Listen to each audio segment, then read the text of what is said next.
co-ed friendships aren't really a thing when you're a teenager or when you're a young person in Nigeria. Even like, if you're religious and you go to church, like I remember even being at, kiddie church and like the message was, don't talk to boys. I remember really, really wanting to be among. I wanted to dress the same. I wanted to be exactly the same as them. I feel like I can be from anywhere and everywhere, and I can talk to anybody about anything all the time. But at the same time, I will never truly be any of those one things. How do you think love languages differ across cultures?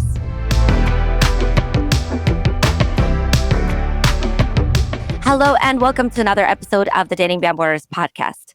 I met today's guest, Rosie, a few years ago in Mexico, and she's easily one of the most fascinating people I've ever come across. She's Nigerian-British, grew up in the Netherlands, and is a travel journalist who's written for Condé Nast Traveler, Forbes, and Lonely Planet, just to name a few. Today, we're diving into what it's like to have such a layered identity, to live a globe-trotting lifestyle, how love languages might shift across cultures, and why the nomadic life isn't always as romantic as it looks online. Welcome, Rosie. Hello. Thank you so much for having me. It's so nice to finally be here with you. I know it's been a few years since we've actually seen each other, but you have such an exciting lifestyle. I really want to get into what it's like having this kind of, as I said, globetrotting lifestyle. You're always in different places. You seem to be everywhere. Before we get into that, I do want to talk about growing up Nigerian, British. Your father is a diplomat, right? So your lifestyle would have been a little bit hectic, crazy, moving around a lot. What was that like? It was definitely interesting, not typical in any way, shape, or form. We essentially moved out around every 3 to 5 years. So it was always Nigeria, somewhere else, Nigeria, somewhere else, Nigeria, somewhere else. So I was born in Nigeria, then I moved to Namibia when I was 3. Then we lived there for a couple of years, and then back to Nigeria, and then for the final stint there, and then to the Netherlands at 13. It definitely had challenges, but I think because our lives are very different when we were abroad, we were always looking forward to moving. So the moving itself wasn't difficult, but yes, it was an interesting upbringing. So you're Nigerian-British. So is your dad Nigerian? Your mom is British? My dad is completely Nigerian, was completely Nigerian. They're both late. My dad was completely Nigerian. My mom was half Nigerian, half English. And they met in Nigeria. They lived in Nigeria the whole time. And then when my father joined the diplomatic service, we started traveling. And before I was born, they were in Paris and I believe Equatorial Guinea as well. Interesting. So do you consider yourself mostly Nigerian?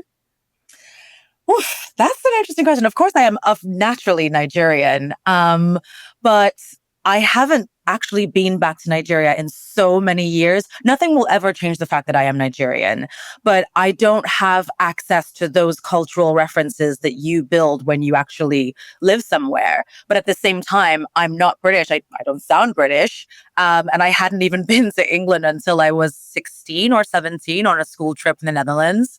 We went sailing in Dorset. And so I am obviously British. It's the only passport I have. It's the only valid passport I have. But I'm clearly neither one, but that will never take away from the fact that I am both of those things, because in Nigeria, I was never fully accepted as Nigerian because we had our British side. But obviously when I'm in England or when I'm in London, people say, oh, but that age-old question, where are you really from? Yeah. Does it make it complicated? Because, even as someone who is kind of Russian, I mean, I'm fully Russian. I came to Canada when I was 12, but I still, if I were now to go back and live in Russia, I know I would have a lot of reverse culture shocks because it's just, there's so many aspects to this culture. They're so foreign to me now. Is that how you feel as well? Absolutely. Absolutely. I feel that even when I'm with Nigerians who even live in the UK or live in the US or just anywhere outside Nigeria, I just can't connect in certain ways. There are things that I haven't had to contend with since leaving there. I think life is just a little bit more difficult from things like power cuts and not having electricity. And it just kind of hardens you in a way. And I just don't have access to many of those things. And just even mannerisms, the way people speak to each other. We're very, very, very much about respect. So you can't really ever speak back to older people, even if they're clearly being disrespectful to you. You just can't. You just have to take it and accept it. And that's just like not obviously something that I've seen that my Western friends um, behave. And because we are so much about respect. For instance, I would never call my friends' parents by their first names. It would just be incredibly rude for me to do that. So I would say, oh, moti or mama or whatever language they speak. It's just not something that you would do. So I do have lots of things from Nigeria that I carry with me everywhere. But at the same time, I think I would really struggle if I went back today. Yeah, especially having been raised in the Netherlands, I assume the whole informality is a big part of the culture as well, right? Oh, there's Absolutely. Jens, or I could just talk to him as if he's my age. Um, Exactly. And even you mentioned Yen, so that's a boy. Co-ed friendships aren't really a thing when you're a teenager or when you're a young person in Nigeria. Even like, if you're religious and you go to church, like I remember even being at, kiddie church and like the message was, don't talk to boys. And you're quite separated. So all of my friends were girls. Just having male friends wasn't even a thing because that's how bad things happen. And, so just even that. And then when I moved to the Netherlands, my best friend had a male best friend. And I was like, huh, would you look at that? That was just something totally different, like, and surprising to me. And they did sleepovers. There's no such thing. There's no such thing as sleepovers in Nigeria. Absolutely not. Never. so Nigeria is highly conservative in that sense. I would say so. Yeah, where it's Muslim in the north and Christian in the south, and that weaves into everything. It's so interesting because, yeah, like as you said, you do identify as Nigerian, but then you get the question, "Where are you from?" And then what do you say to those people? Oof. I love these questions at the same time, but they are quite challenging and layered because I can never just say one. I can never just say I'm just Nigerian because then the next question is, oh, but you sound different. Well, I can't say I'm just English because also I don't sound English. And I definitely can't say I'm Dutch because various reasons why. So I kind of always have to say a lot of them. But then growing up, I had this sort of weird guilt around it because, for instance, people would say, "Oh, why do you have this accent? Why do you have this kind of American transatlantic drawl thing going on?" I would say, "Oh, it's because I went to private school. I went to international school." And then it would be like, oh, you think you're so fancy. But it was just my truth. It's just like how I grew up. So eventually I would just say, oh, I used to watch a lot of American movies. That's why I sound this way. But of course, as I've grown older, I've just come to own it and seen that, these layers actually are what make you special and empower you to be able to go out there in the world and talk to anybody about anything. So yeah, I essentially say, I am Nigerian and English, but I grew up in the Netherlands. Yeah. And I've been living in Latin America ever since. You've been living in Latin America ever since. Since I left London a decade ago, just under a decade ago, yes. I've been darting around hot places, basically. Yeah, you're like me. You hate the weather that is. Hate it. I mean, yeah, you're Russian.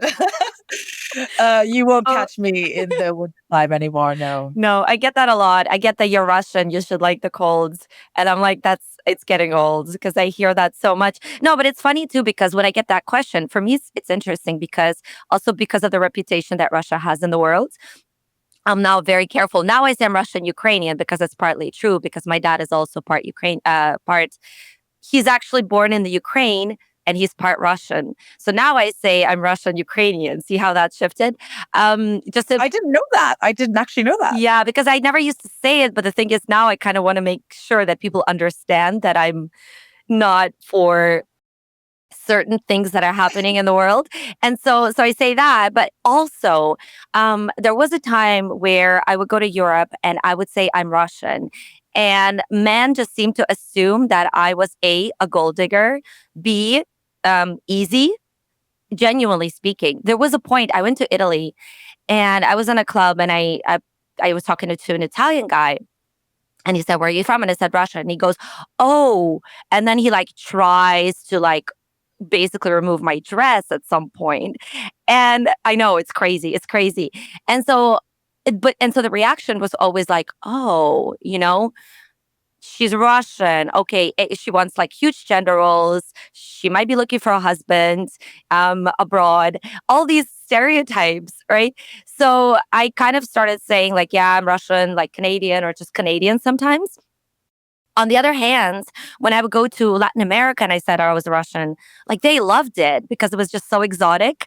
And they've never seen a live Russian person before, even though I'm not a very good representative of the culture, because they love the blonde girls, like, oh, blonde girl, from Russia. I'm like, I'm not her, no.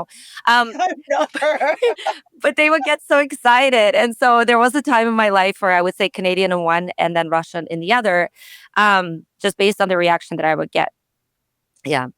And I wonder if it's the same for you in some ways where you're just sometimes just like, I just can't bother. I just say British or just say Dutch or whatever. You do kind of, copy and paste, pick and choose. Sometimes it's just easier to say I'm from London because, to be honest, London is a very welcoming city. Anybody can be from London. And that is where all my family live. So sometimes London is just a good shortcut because, there's lots of Nigerians in London. Everyone's here. You can hear 200 languages in a day in London. It's fantastic in that sense. So sometimes as a shortcut, I will just say, I'm from London because it's easier. But, the full picture is I get my tan from being Nigerian and I have my passport to travel the way I do because I'm British and my grandfather was from Bournemouth. And yeah. And then obviously I have traveled a lot because of my dad's profession, but it's just usually easier to say London sometimes. When you meet Nigerians, do they take you in as one of their own or are they like, we don't know where this girl is from? She's not from us. I do feel that there's skepticism of like, oh, but like, what state are you from, or what village are you from, or what local government are you from, or which languages do you speak? And I mean, but I'm kind of used to it because we had that when we moved from Namibia back to Nigeria. So at that time, I was around 7, and we had very, very strong British accents because obviously, you're a child, and I was at a British school there in Windhoek. And we were mercilessly made fun of, and those accents disappeared within like months to try and assimilate. And even when we would try to speak broken, like, or pidgin English, people would laugh at us of like, ha, these foreigners think that they're going to speak this. And so then we just stopped, So there is a little bit of skepticism there of like trying to suss you out of what kind of Nigerian are you? Super interesting. Okay, so you moved to the Netherlands when you were 13. What do you remember from that experience? I remember oddly being very excited for winter. I wanted snow, which is hilarious because I hate that now. I was so excited to just be in a place that, you'd feel the crispness or the freshness of cold. And we were so excited to go buy winter jackets because now I'm like, oh, and just to see the snow, it was so exciting. And also to just like have electricity all the time and speak languages and be able to go into a shop and buy whatever you wanted and just have that amazing infrastructure. So those are the things that I was excited about. Chocolate, just going into a store and buying all the chocolate you wanted, and just basically a lot of consumerist things that we'd seen because we had English TV or satellite TV or satellite channels, but couldn't buy those things that we saw. So I was just excited to finally actually be able to be a consumer and partake in that. I just wanted to take a moment to thank you so much for tuning in and supporting this podcast. If you've been enjoying these episodes thus far, it would literally mean the world for me if you hit that follow, that subscribe button, or left that 5-star rating. Podcasts take a lot of love and time to make. And if you know anything about monetization, it takes forever to monetize. Your engagement is the real currency for me. It's what allows me to take this podcast to the new level. Thank you truly for being here thus far, for supporting my journey. It means more than you know. So the Netherlands was the first place where you had actually settled down. Yeah, I guess we were there for my formative years. So it very much feels like home for me. So did you feel at all like an outsider in the Netherlands? And how was like integrating into Dutch culture? I think it's actually twofold because not only was I now in the Netherlands, but I was also in Europe and I was also in a British school. And most of the students were from England. And I so desperately wanted to have a British accent. That accent that I'd had before that I'd got rid of when I moved to Nigeria because they'd like made fun of us so much. I so much wanted to be just like everybody else. I wanted to sound like them. I wanted to know the references. I wanted to know what Only Fools and Horses was about and who Del Boy was. I didn't know who these people were. And I did feel like a little bit of an outsider in that sense. I looked different. I definitely sounded different. I had braids. I was just different in every way. And I think obviously when you're a teenager, you really want to be like everybody else. And as I mentioned earlier, it's only when you get older that you realize that your uniqueness is what makes you great or what makes you you. But I remember really, really wanting to be among. I wanted to dress the same. I wanted to be exactly the same as them. And I kind of wish that I'd moved a little bit earlier. And there's four of us in our family. And I think I was actually quite lucky in that I was at an age where I still could assimilate. And I learned Dutch pretty quickly. I would say I actually understood Dutch completely within 3 months, which is great. I loved Dutch music. I would listen to Dutch music, Dutch food, all of that good stuff. So you found the experience a positive one. It wasn't hard. Yes, yes. I think it was relatively easy for me because I was so Moorish for the experience. I was so happy to be there. A lot of the time when we were in Nigeria, it was just kind of waiting to be able to go abroad.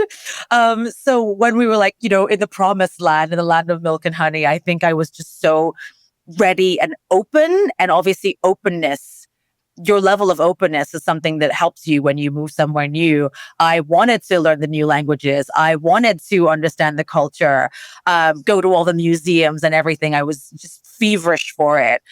So I think it actually was positive for me. I had maybe about 5 months of marking time where I hadn't really found my feet. I hadn't really found my friends. And then I found my best friend 5 months later, who also wasn't Dutch because it was an international school. She was from Bangladesh. And we were all kind of from everywhere. And even though some of them had been there for many years, again, because it was international school, and the Netherlands, I find to be quite an open place. And especially in The Hague, where, it's just all these international organizations, everyone's still kind of figuring it out. So I felt like we had that camaraderie and I wasn't alone, even though I felt like it initially. And so how long did you stay in the Netherlands overall? Until I then left to London for uni when I was 18. Interesting. So when you left the Netherlands, did you want to come back at some point? Or did you say, you know what, I liked it, it was nice, but that chapter of my life is over? It was very much like, I'm ready for the big city now. I'm a big girl now. The Netherlands was such an idyllic place to grow up, but I knew that it was time for more. It's obviously, quite a small country, and I'd definitely done everything that I felt that there was to do in The Hague. I didn't think that I would come back. No, I didn't know where I would go, but I didn't think I would come back. And then England was the natural place because with my mom being English, we could then, come here with like legally and study, live, work, all of that good stuff. But I kind of knew that I was done in a sense. And I think something about this diplomatic or itinerant upbringing that we had is that it's kind of given me this thing where I do have somewhat of an internal clock of how long I can stay somewhere happily. I wish I didn't. And I actually saw a post that you made recently about being somewhat envious of people who are genuinely happy where they are and they have no desire to move. Yeah, I don't have that. And I've seen that it's around 3.5 years for me. And we were in the Netherlands for more than that. So by the end, I was like, okay, where is the next place? And I got to London, obviously a bigger city, a big, massive European capital. But even after a while in London, I knew that it was time for something, but I just didn't know how to get out yet. So that's why I was there for over a decade, which is the longest I've lived anywhere. Yeah, it's so interesting because that LinkedIn post, I got so many people reaching out to me and saying they felt the same way. And that's the only LinkedIn post that resonated with people that much. It didn't get the most, comments or anything, but inwardly people kind of resonated with it. So it's funny that you say that because I think that's one of the biggest struggles of um, our generation, the certain type of people, especially in the field of travel or people that work remotely that don't really have a home, so to speak. I mean, you don't have to go to work. You can actually be anywhere. So why would you be in a place that you don't enjoy? But at the same time, you don't really see yourself anywhere full time. And so that becomes really complicated. I want to get into that. Before I do, I have a quick question to ask you. You spent your formative years in the Netherlands. Have you dated at all in the Netherlands? I did. Yes. My longest boyfriend was Dutch German. Dutch German. Okay. Any cultural differences? I have to ask. Well, yes, definitely. Absolutely. I guess this will probably tie in a little bit when we talk about love languages. But one thing that I definitely have noticed is just PDA and touch. So touch is my love language, and I am very generous with hugs and embraces, and even with my friends, like my platonic friends, we're always walking linked arms or just together. And touch is just I'm very tactile in that sense, and that's what makes me feel warm and welcome with somebody. And my Dutch or ex was not like that at all. It made him more uncomfortable, and he was thinking about other people saying, oh, we're going to make these people uncomfortable if we're too amorous. But I'm like, but I'm uncomfortable now, so like, which one's better? That was probably the biggest cultural difference between us, actually. Interesting. Yeah, we will talk about love languages in a bit. I want to talk about, um, I guess, being a third culture kid. What has been the best and the hardest part of this experience for you? Being a third culture kid is like kind of like a Swiss Army knife of life. Like you can kind of do everything. You can be from everywhere and nowhere. It's like you're primed for like working in the CIA or something, because you can just sort of drift by. Everyone kind of welcomes you, but almost in a sense, your own people will never fully welcome you because they know that you have inroads with these other groups. So I feel like I can be from anywhere and anywhere and everywhere, and I can talk to anybody about anything all the time. But at the same time, I will never truly be any of those one things. Like I will never be completely Nigerian to a lot of Nigerian people. They will just sort of, they'll see me, they'll see my mannerisms, they'll be offended by the fact that I don't go back to visit often. That's something that's also taken into consideration. And of course, I know that I will never be Dutch, no matter how much it feels like home to me. I go to The Hague and sometimes I'm just like moved to tears because I feel so emotional and happy and just also grateful for the wonderful times that I had there and the wonderful friends that I made there and what it gave me and how it made me a person in many senses. But I will never be Dutch, and that's also okay. So in a sense, I kind of have a superpower in that anywhere can be home, but then nowhere is home. And no certain group is home either. Because I know that also I've had an English boyfriend, and even though I'm English as well, it's just there's just something there. There's just something there. So it's wonderful, and obviously, I think third culture kids like Obama are kind of primed for success in a way, because most careers need things like openness, emotional intelligence, adaptability, and you kind of have that when you're picking up and moving somewhere every couple of years. You just inbuilt. Yeah, it's interesting, this idea of home. As I said, I am jealous of the people that grow up in one place. They have that one place. They have all their friends in that one place. But I feel like it's becoming more and more rare for a lot of us to feel like that. Look at all the Americans that are now leaving the US, because they're just not satisfied with the life there. And also a lot of, the British people that are moving abroad, and just the whole world is kind of trying to find themselves in another place. So we're all heading towards the same beautiful locations. And it's just now all crowded with all these people settling down. For you, out of all the places, you mentioned The Hague, has that felt the closest to home, or has it been London or somewhere else entirely as well? Somewhere else entirely. London never really truly felt like home. London was a place that I came to because it was sort of like the next logical step for education, for opportunities to have a career. I wanted to work in advertising. This is like a mecca for that, or was a mecca for that. I know nothing now. And it was just kind of made sense. And also because with my dad's diplomatic service, we didn't have diplomatic passports, so I couldn't just like go and live anywhere. So this is where I also could come. I could go to London.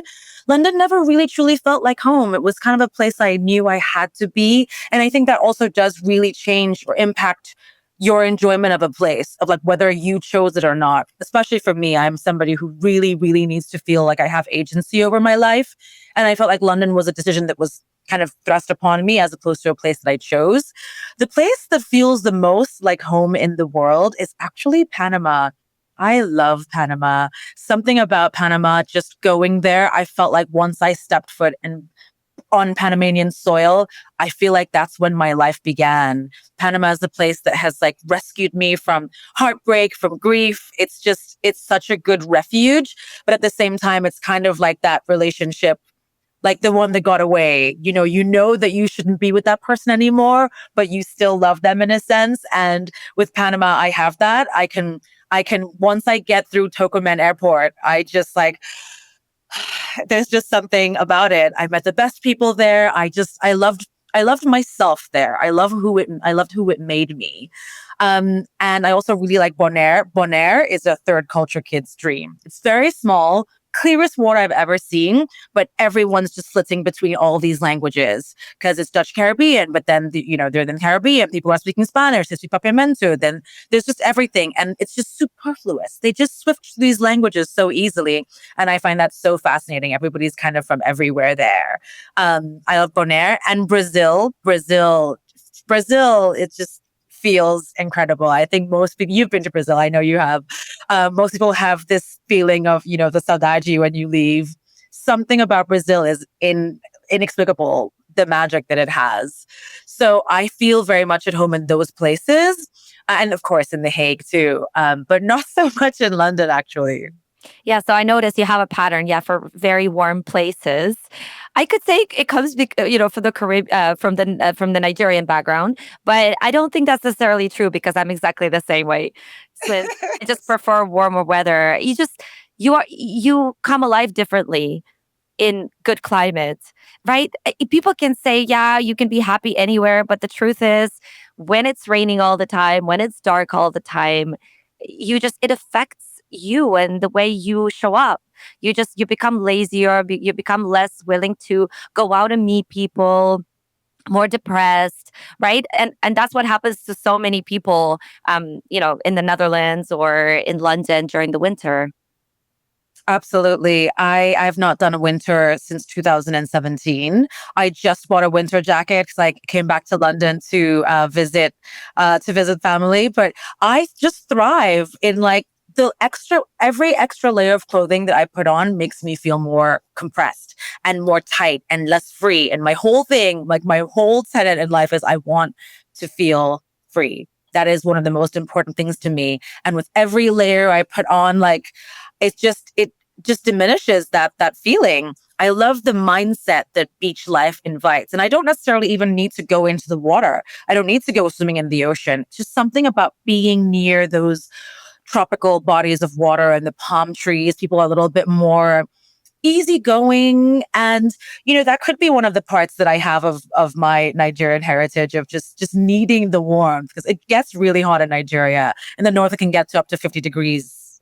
C. So it's pretty hot and I thrive. I'm such a baby with the cold. I'm such a baby. It was 15 degrees the other day and I wanted to wear gloves and my sister was making fun of me. Yeah, I'm exactly the same way. Like I cannot stand the cold. So I'm just looking forward to now getting out again. And going back to the Caribbean for a little bit. But let's talk about being a travel journalist. How did you get into that? Yeah, let's start with that. Well, like many great things in my life, that came about from going to Panama. Um, Panama, as I mentioned, has a lot of magic for me. And essentially, I mean, there's a long story, but I'll give you the short story. And the short version is that I had a really bad breakup. In 2015, actually on New Year's Day. And that year just started off really badly. And things weren't going well at all in London. And my sister suggested, hey, why don't you go travel? Like, why don't you go abroad somewhere?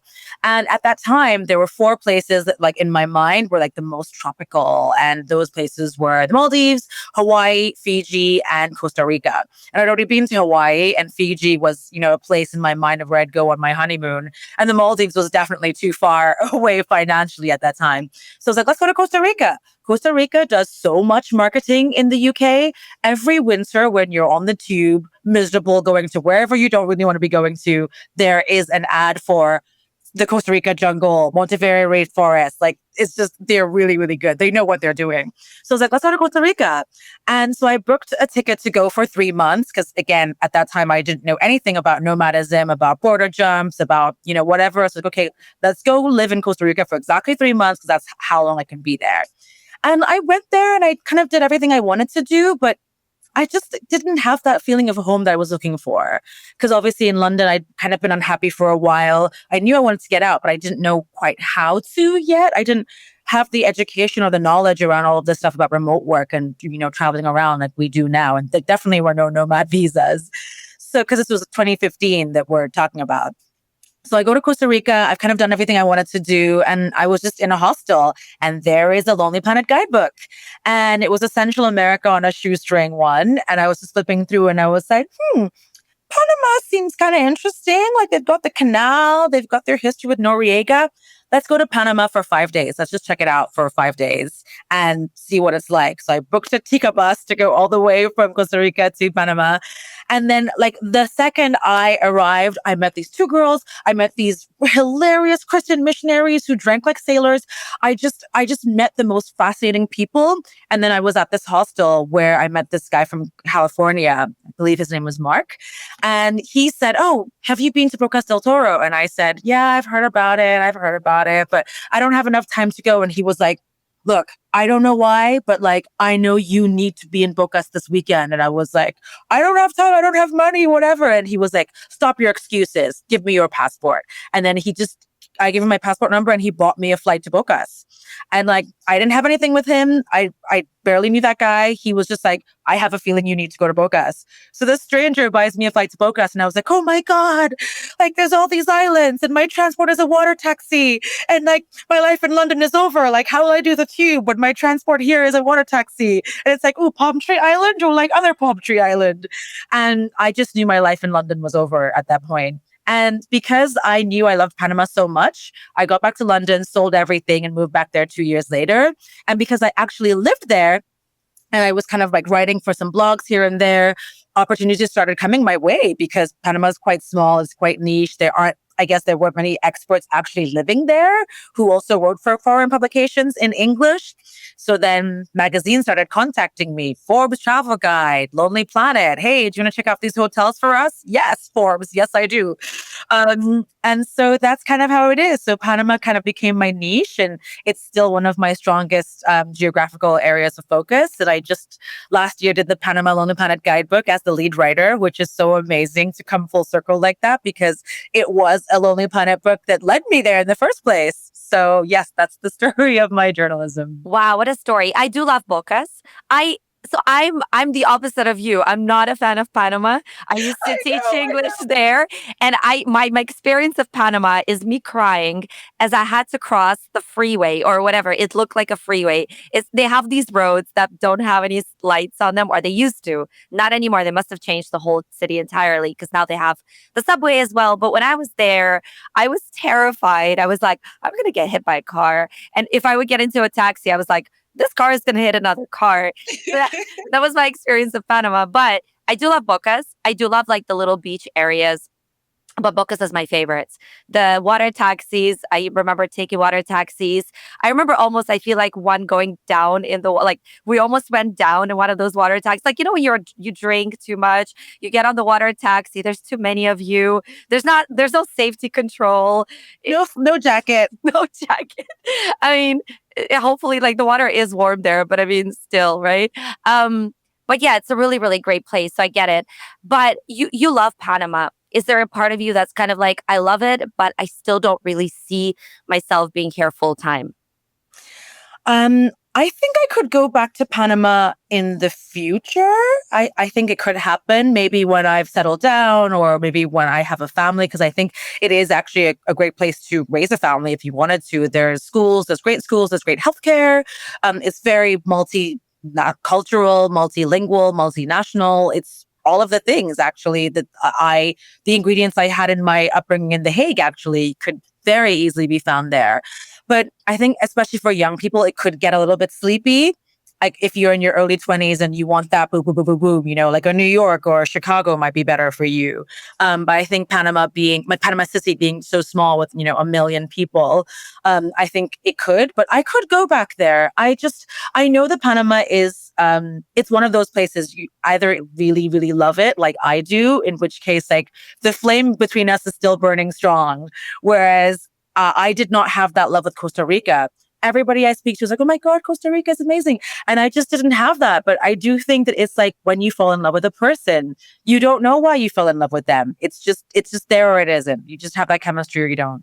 Yeah, not to get all woo-woo on you, but I don't know if you've ever heard of astrocartography. And I just did mine recently, but the issue is I don't know the actual time of birth. And so she couldn't be as specific as she would have to be in order to specifically tell me where I have to go. But it's of course not as simple as that. It's not like you have to go to the Maldives to find the love of your life.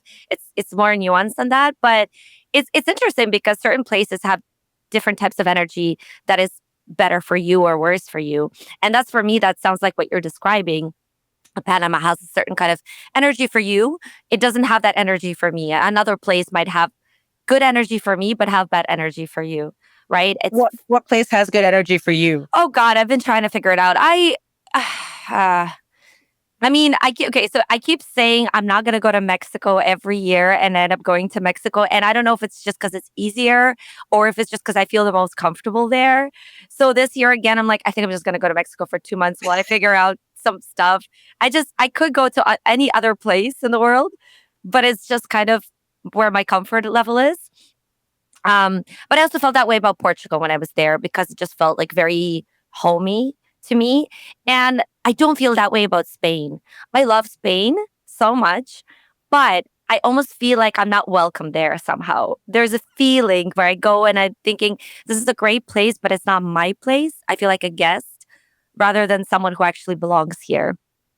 Interesting. Interesting. Because I feel like so many people love Spain, myself included. Yeah. Yeah. And I love it as well. And I've considered now, I'm actually still considering should I go back and should I make it work? But there's something about that place where I just feel like I like it. It's beautiful, but it's not my place. If you know what I mean. And I felt that way about Portugal. Something about Portugal resonated with me, even though a lot of people will say, I'm not sure about that, but Spain didn't. So yeah, I think it's very individual. It's exactly what you said. It's the kind of person that you fall in love with where you can't even explain it. It's how I feel about doing what I do. Um, it's like you love it so much. And I've been doing what I'm doing for 10 years, and you've been doing what you're doing for a very long time as well. And that love hasn't gone away. Like it makes me so excited to do what I'm doing. And I always describe it as a love affair that I wish I could have with an actual person, but I haven't yet, but I've been lucky to feel it in my job. And that's how I would like to feel about a place. But that's a little bit hard as well because so many factors have to be right for you to feel good in a place, including if you are moving there alone to find someone there. That is not ideally too tied to a place where you can consider, maybe moving around ever so often. Anyways, it gets a little bit too complicated, but it's interesting because you're like a solo female traveler. Does it ever get lonely for you? No, I'm very thankful, knock on wood. I never get lonely. I never feel lonely. Loneliness is not something I ever feel. I I guess I'm very comfortable with my own company. And this is actually something that started when I began traveling. When I was in London, in my very chaotic, busy life in London, I was always with people, always doing something. I never really had time to stop and think. And it was during that first trip to Central America, the one that I began in Costa Rica and then went to Panama. I realized I'd never spent any time alone. Like I never had been alone. I was either always in a relationship or dating somebody or in somewhere in the cycle of finding a man or dating somebody or being with somebody, getting over somebody. And I'm also the last of four children. So I always had siblings around me. And then I lived with my mom for many years. So I'd never cultivated like a relationship with myself really. And then when I was on that trip in Costa Rica, I just saw this woman. I'm very thankful to her. Name was Stephanie. And I've since messaged her and thanked her. I just saw her sitting down by herself with no music, no iPod, no nothing, no distractions, no book. She was just sitting by herself, just looking at the ocean. And I was like, that's a foreign concept. Like, what's she doing? Isn't she bored? And that was the first time I actually saw somebody actually do that. Because even if you go for a walk, you have your music, you're walking the dog. I don't have a dog, but you're always doing something. There's some sort of distraction there, but truly being by myself, I hadn't ever really done it. But then now, having traveled and lived by myself, I feel like the pendulum has swung the other way where I'm now so comfortable in my own company. So really, essentially anybody I meet is like the metric, the golden standard is being with me. And so I want to meet people who make me feel better than being with me, because I'm actually very happy being with myself. I have a lot of fun, whether it's just, I don't know, dancing from the mirror, trying on clothes, watching my shows, writing, journaling, cooking up business ideas, whatever it is. So I don't really ever feel lonely. And I feel very, very grateful to that. And it kind of all stems from that one girl I met just by herself many years ago, that I was like, this is something that I want to know how to cultivate. Because I think also it makes you less hungry for other people's company when you're not thirsty for anyone's company because you know that yours is the best, really. Mhm. Yeah, I totally get where you're coming from. Dating on the road, how has that been? Dating has been great, actually. Again, going back to our sort of third culture conversation, I pretty adaptable. So wherever I've gone, I've been able to meet people. Some places are, of course, easier than others, like depending on, your level of attraction or how happy you are in that place. That also influences your energy. If you don't like where you are, then you're also maybe not feeling like, hot stuff to go out there and like put your best floral backless dress on, because that's like my thing. I love floral dresses. And yeah, so I think some places are easier than others. Like a Barcelona, I think, is an easier place to date because you've kind of got everybody there. People are just also a little bit in a easier, lighter, happier mood versus, I don't know, like Tuesday in London when someone's coming from the job and their boss who was bullying them and they don't want to be there and they have to connect 3 times from the central line to the district line and then get a bus to where they're going. And they have no energy to give that vigor and zeal to a new person. So some places are easier than others. I would say a good place to date would be a Buenos Aires, more so than a Panama City, a Mexico, more so than a London, because again, I don't know, like some cities just have like a certain personality that also bring out certain feelings in people. Yeah, no, I totally get that. But talking about commitment is another story, right? Because it could be easy to go out on dates in Barcelona, so many good looking people. As someone who's always moving around, are you interested in like a long-term committed relationship? Or are you more like, you know what? I'm going with the flow. If I meet my person, I meet my person. But I'm just so happy in my own company, as you said, this is something that's not front of mind for me. Commitment is also tied to culture. I think Nigerians don't really just date for dating's sake. That's not something that you do. You don't just like date people like out in the open, and then just like, oh yeah, sure, let's just like date for 7 years and see how it goes. That's just not something that Nigerians do. So maybe that's something that I've carried with me. I'm absolutely open to commitment, but again, it's not something that rules my everyday. And I have had serious relationships with people who I've met traveling, and then we've lived together for a little bit, and sometimes it's worked, but sometimes we've separated for different reasons. Actually, the traveling is not really actually it, because whoever I'm going to be with, traveling will always be an element of my life in one way or another. And of course, not because I'm traveling all the time nonstop. I am a nomad. Like I lived in places for a very long time. I was in Panama for 3.5 years. I was in Mexico for 3 years off and on. When I find that place, like I do stay there. And then, when my 3.5 year tap runs out, then, maybe I'll go somewhere else. But I have met people and we have had commitment. I think meeting travelers, like commitment isn't I wouldn't, there's this conversation that nomads are inherently commitment phobic because we can't commit to destinations. Maybe because I'm a romantic, I think if it's right, it's right. Like you'll do it if you want to. Like I if I met somebody who I was madly in love with, I would do winter. Like I would do it. If for the right person, I would do it. I think we'll do whatever we really want to. Yeah, I had this question for you. If you met the love of your life and he lived in a country that you wouldn't normally want to be in, would you move to this country for him? I would. Yeah, I would. Because why not? What better reason is there to travel somewhere than love besides food? You know? Like if you like the language, you like what you hear every day, like, you're when you're looking for a place just for yourself, you're looking for those ingredients, like the language, the temperature, the food, the vibe, the culture. But then you have if you have that person there, if you have somebody there, I honestly think there's no better reason to go somewhere than love. If you're willing, if you're lucky enough to find that. So you're romantic. I am very much a romantic. Yes, I am. I'm such a romantic in the cheesiest way. Let's talk about love languages because you had mentioned that love languages often come up when forming connections. So, how do you think love languages differ across cultures? Well, that's an interesting one. My love languages, to start off with, are gifts and touch. And I'm very tactile. And I couldn't possibly generalize and say that this is a Nigerian thing or anything like that.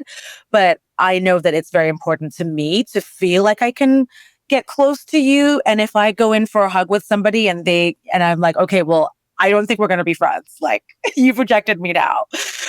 um, and of course that maybe sounds a little bit extreme, but so my love languages are touch and gifts. And from my Dutch German ex, he was very like, I don't want to do any touching in public. This PDA thing is like almost disrespectful to other people. Whereas if you go to Brazil or somewhere like that, like they're all over each other and no one cares. One thing I will say is I feel like French people have this reputation for being super amorous. I don't think that's true from what I've seen, from what I witnessed. I don't really know. But so I would say the touch, the PDA, how affectionate you're willing to be with somebody in public is something I've definitely seen because it is one of my two main love languages. And then gifts, I feel there's a lot of misunderstanding around gifts. Like, if you say that gifts is your love language, people think that You're a you're a gold gold digger. digger or you want people to buy you expensive things. But it's really not about that. It's really about how it makes me feel. Like that's the way that my mother showed us love. She was all about the gifts. Like we got gifts for everything. We got heart necklaces at Valentine's Day. Our birthdays were this big, massive affair where like the night before we'd have a champagne toast and the entire family wakes you up on your birthday and like sings to you to wake you up and gives you more gifts. And it was just a really big thing. So gifts are really important to me. But I found that, and I can't generalize and say German guys or Western guys or European guys do or do not like this. But yeah, gifts seems to be really, really misunderstood. Whereas I love gift giving because obviously with love languages, it's like an actual language. Like you receive and give the same way. And it's what makes you feel good. And I have this card company that I use to make personalized cards for my friends. And the card company told me that I'm in their top 10% of like most like prolific users because I order so many cards for people. Like I spend hours every year buying cards and like thinking about gifts for people just because I know how it makes me feel. And yeah, so I think that one there's a lot of misunderstanding around it. Like I don't want you to buy me expensive things. You can if you want to, but I will remember if you plucked a rose for me and you're like, oh, your name's Rosemary, here's a rose for you, whatever. It's not about the financial value at all. Yeah, I love the conversation about love languages for different cultures because I that's a theory that I have as well. Why haven't anyone talked about love languages around the world? Because they're so different. And of course, yeah, we are of course generalizing, but talking about the tactility, first of all, yes, Brazil comes at the top of the list for the most tactile people in the world. I mean, there's other countries as well, but I'm always just so interested in this dynamic because I always say, like, if a Brazilian guy dates a Japanese girl, and in Japan, it's not something that you really openly do because of harmony. You don't want to make others feel uncomfortable and you just kind of hold back. Also, I just don't think it's as tactile at all, right? As a culture, if I had to generalize.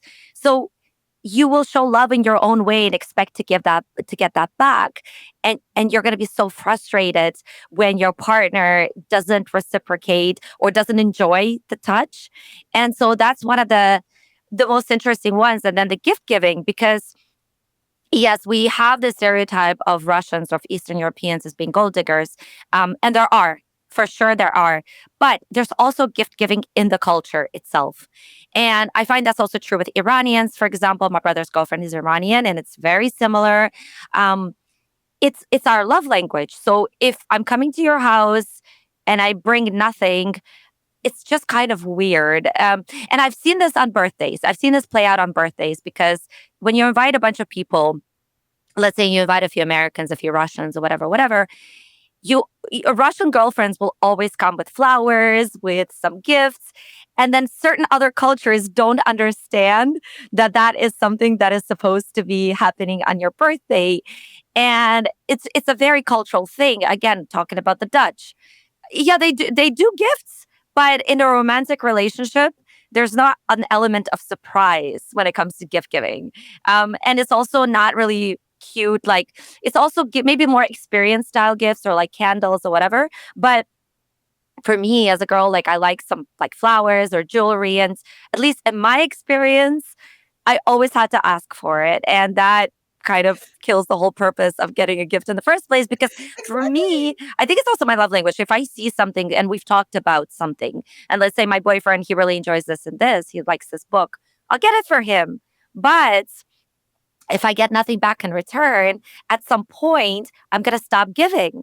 Right. And that's happened quite a few times. And I don't know if it's also a man thing or if it's a cultural thing or if it's both, because that's also happened in a Brazilian relationship where I wasn't getting anything in return except for touches. He was so touchy. That was That's something. it's free. No, but really,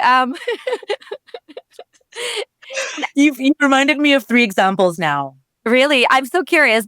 And it's funny too because I used to make food every week for him. I would make like meat because he loved meat with certain things because that's also my love language because I like cooking for my partner. And yeah, a little bit of disappointment. But anyways, tell me. It. A little bit. Well, because you mentioned when you're in Canada and people are coming. So I had a Canadian ex as well, and he was staunchly like, "I'm never going to give you any gifts ever." But he actually almost didn't want to give me any gifts because I wanted them, and he almost kind of like made that a thing. And he was like, "Yeah, no, like I don't give people things because they want them. That's entitled."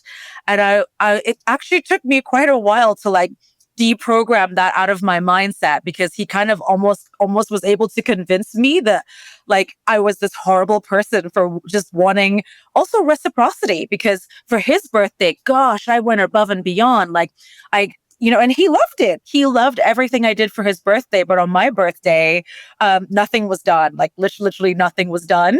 And then it took the following birthday when like literally 8 of my friends came to surprise me in Barcelona for my birthday that I was like, it's okay. I'm allowed to want things my birthday. Like that's fine. And then my Dutch German ex, he every year for this, like it was the same thing every year on my birthday. And he'd be like, okay, well, what would you like for your birthday? And I would say, okay, I'd like this. And it was almost like it pained him to give it to me. He would give it to me 2 days after my birthday or like the next week after my birthday or something. And it was like, well, why did you bother? Or like a Valentine's Day, he'd be like, oh yeah, I bought you flowers, but they're at home and I'll give them to you tomorrow. And I was like, and I just didn't get it. I just didn't understand it. Like, why wouldn't I want my partner to feel love in a way that they understand? Like gift giving, and also like I think that's kind of part of Nigerian culture as well. Nigerians are very generous with food. Even if someone comes to your house unannounced, like you will cook for them, you will let them in. There's like mikasa, sukasa kind of thing with Nigerians. The PDA, not so much. That's definitely not a thing. Like you don't see your parents ever like kiss or anything like that. But the gift giving very much is. And it was so much so in my family that like my sister and I are so in tune with the gift giving that one year we both just gave each other gifts for no reason and we got each other the same thing. Like we're so in tune with the gifts. It's just so important to us. And I've had so many, I guess, boyfriends who've kind of villainized me, or even a Canadian person that I knew who was like, well, because it was my birthday and he knew it was my birthday. And I was like, hey, you knew it was my birthday. You didn't say happy birthday. And he was like, I know you had a happy birthday. Why do I need to say it? Oh my God. Like, Oh my God. okay, then.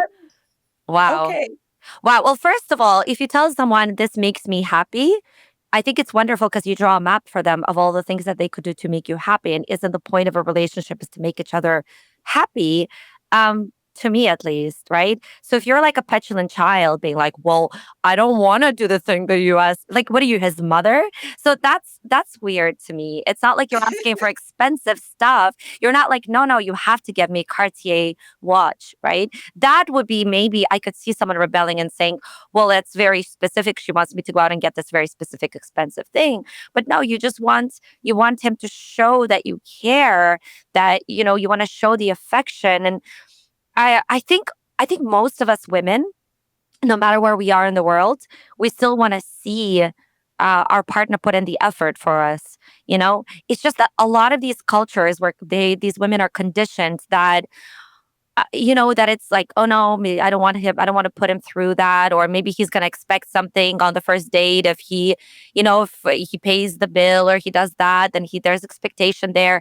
But if it's done out of the goodness of your heart, like every woman wants to feel special. And yeah, I think that's just it. But it's interesting also about the hospitality because obviously that's a subject that's so redundant, but I have to still bring it up because, as a Russian, when I was dating my Dutch guy, and we went back home to the Netherlands, and we went around his friends' houses for drinks. And I remember the first time we went to someone's house for dinner, there was no dinner, and they were still going to the store and buying it like an hour or two later, and I was hungry. So by the second time we get to another friend's house, I'm like, no, listen. We are going to go and we're going to buy food and we're going to bring it to their house because I'm not coming to their house with beer and drinking that beer the entire night because they have no food. And so I learned really fast that in the Netherlands, like if someone invites you for whatever, just don't expect that there's going to be even a snack. That was a It's hard not a one. fet. It's not a fet. No. And it's like, in our culture, like if you invite someone to your house, there's going to be something there because people get hungry. I don't know. Of course. I don't know. Gift giving, it's generosity. And I think that's something in like dating. And I know that maybe it's a trait that I have. I very often relate dating to friendships because at the end of the day, you want to be friends with your partner, right? But it's just a kind of relationship. It's how we relate with each other. Even with my friends, I wouldn't go to my friend's house empty-handed. Like I'm going to see a friend who lives in the US and I know what she likes from the UK. So I've literally bought her like a maxi packet of her favorite crisps. And like, I'm going to try and fit it into my suitcase somehow. We're going to meet her friend. I'm going to give her friend a gift too. Like, I never go anywhere empty handed. And it is actually just a little bit foreign for me that other people do and are comfortable with that. Like when I go to someone's home, I will bring something. I will ask them for something. Even if they just only want me to bring what I'm going to consume, it just feels odd walking in like empty handed. It just feels odd. How do people react to that? Because you said you're going to bring a friend a gift, but also you're going to bring a gift to another girl that you don't know that well. Do people react to that very strongly? Because I don't think that's very common in our world. I think anybody who knows me knows to expect kind of cheesiness. It's all part of my romantic cheesiness. So I don't think anyone's really surprised if they know me at all, if they've met me for 5 minutes. And I don't give gifts because I want to receive them back. I may never see these people again, but it makes me feel good. And I just feel like, okay, like I've done today's my friend's son's birthday and I messaged her at midnight, like to be the first one to message.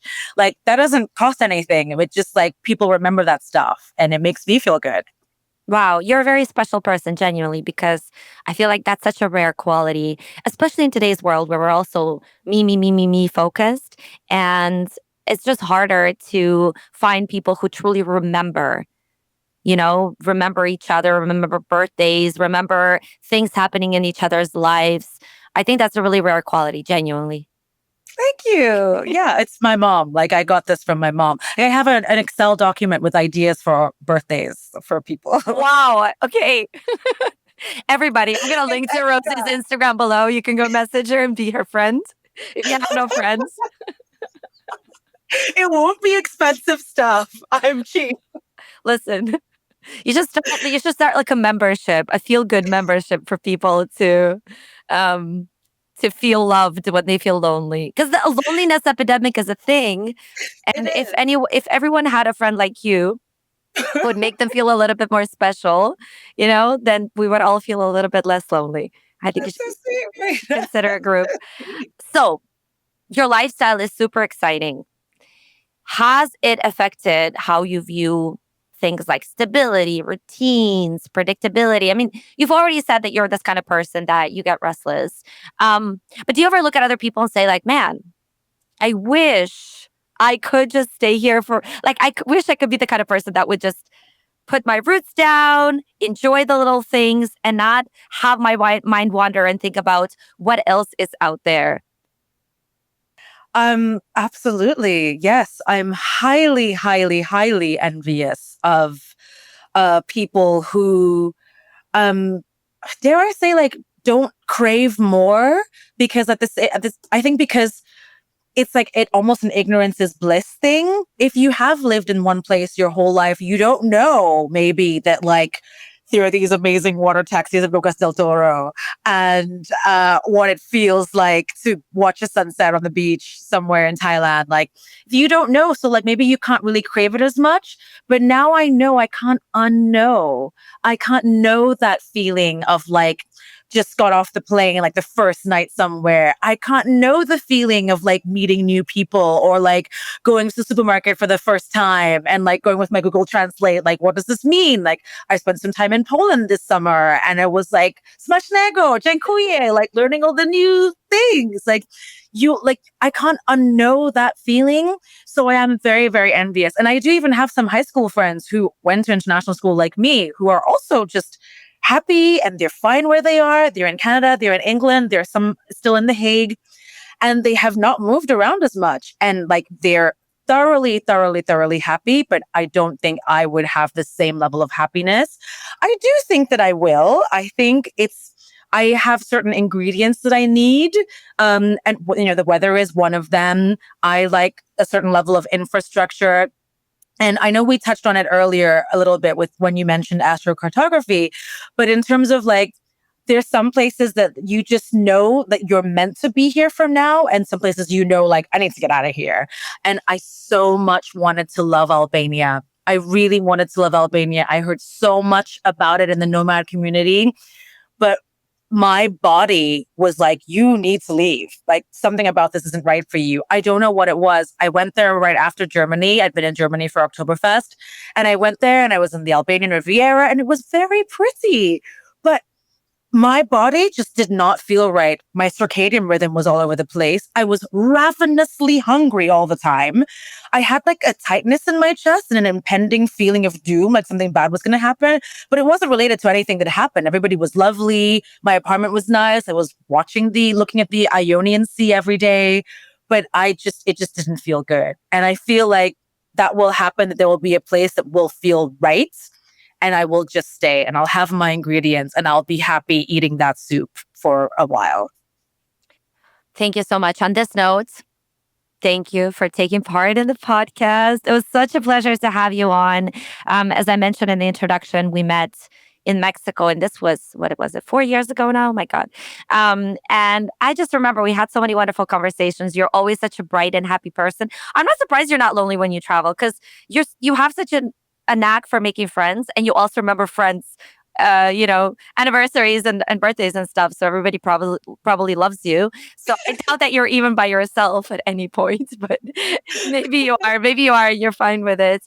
Anyways, Rosie, thank you so much. It was such a pleasure to get to know a little bit more about your life because I see what you're doing on my socials. I see you are like doing some dances here and then you're on the beach there. And it does look exciting from the outside.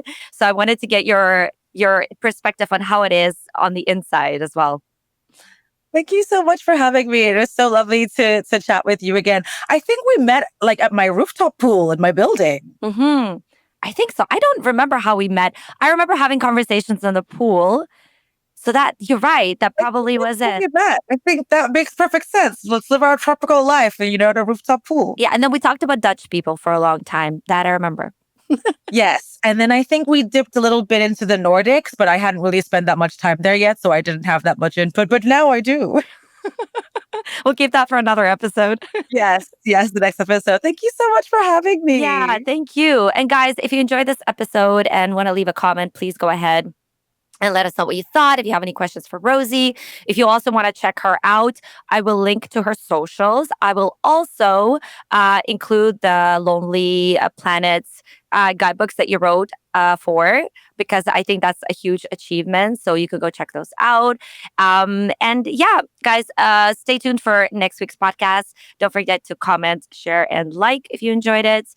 Please give a follow if you're a longtime follower. And as usual, stay human, stay curious. Until next time.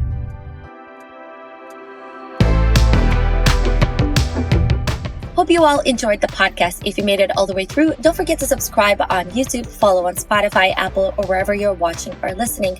Your support helps me bring in bigger guests and surprise you with even better episodes. Until next time.